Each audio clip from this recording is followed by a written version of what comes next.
Ata da 15ª reunião ordinária da Câmara Municipal de Ubatama, exercício 2011, legislatura 2009 a 2012.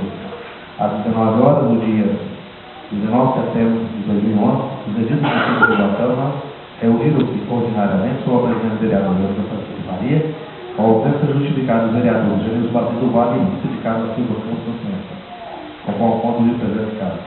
Após proceder às orações individuais, o presidente da Constituição determinando a leitura do projeto de lei 19/2001, que dispõe sobre reajuste salarial dos servidores públicos municipais e contra outros problemas.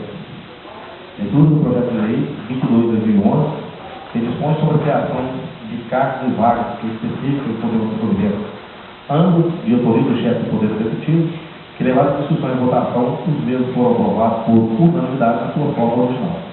Em pauta ainda, o projeto de lei de número 24/2011, de autoria do vereador Daniel Luiz Vieira, que dispõe sobre a denominação da rua Vereador Emilton Caldeirão Leão, a atual rua 102 do bairro de Adão de Camargo, no município de Ubatama, que colocado em discussão e votação, o mesmo também foi aprovado sem resposta.